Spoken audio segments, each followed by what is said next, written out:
बुवा म्हणतात धगधगवणार. आता पुढे कसं भगभगताना बुवा त्या गजरात बघूया.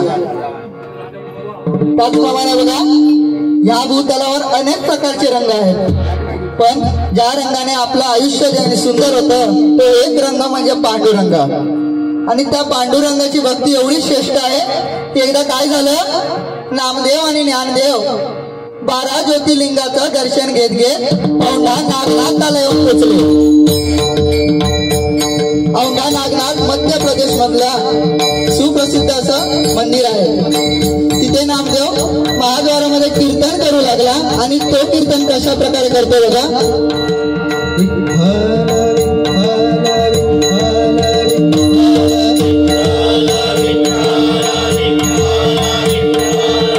नामदेवाचे प्रेमळ कीर्तन ऐकून तिथे हजारो मंडळी जमली. तिथले सारे श्रोतेजन दंगून गेले होते आणि तो दिवस शिवरात्रीचा होता. त्या कारणामुळे तिथली सर्व ब्राह्मण मंडळी अभिषेक करण्यासाठी आली होती. नामदेवाचे प्रेमळ कीर्तन ऐकून ब्राह्मण त्याला काय म्हणतात, नामदेव तुझे कीर्तन बंद कर, ही पंढरी नव्हे हा औंढा नागनाथ आहे. पंढरीचा खुशाल भजन कर, कीर्तन कर, नागनाथाला तुझे गाणे नको. हे एकदा सारे श्रोतेजन नाराज होऊन गेलेले. नामदेव सुद्धा देवाच्या पाठीमागे गेला आणि करू तर करू काय, या ब्राह्मणाने माझे कीर्तन बंद करायला लावले आणि माझे प्राण म्हणजे हे कीर्तन आहे. म्हणून तो मनातल्या मनात विठ्ठलाचा दावा करू लागला आणि तो विठ्ठला पांडुरंगा म्हणतोय तू त्यांना मला मार्ग लाव. आणि काय बोलला,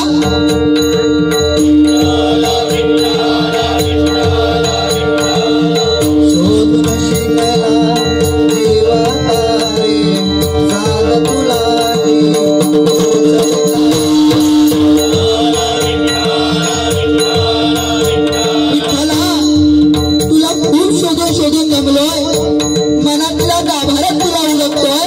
म्हणून नामदेव काय म्हणतो बघा,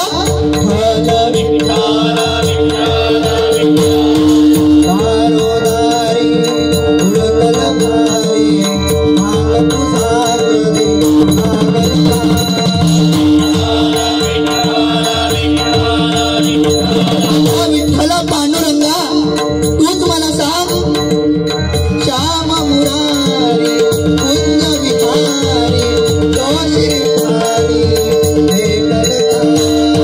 वाट मनाचा कामाराची आज कुणी तरी गावला. आणि एवढे शब्द नामदेवाच्या समोर येऊन उभे राहिले आणि चमत्कार असा झाला की साक्षात नागनाथाच्या देऊन नामदेवाच्या दिशेने फिरले गेले. आणि नामदेव आणि सर्व श्रोतेजन काय बोलू लागले बघा,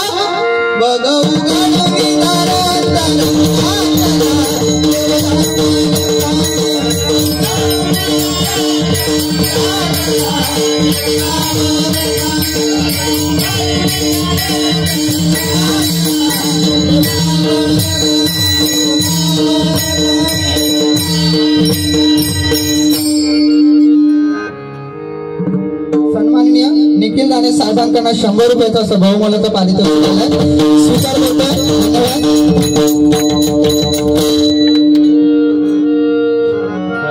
बुवा जास्त काय बोलणार नाही, प्रथमच भारी आहे, थोडा माका पण धबधबला. धन्यवाद. गजरात काय तर बघूया, थोडा आवाज बसत दिलो, बंधू सुद्धा वारली.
Bye.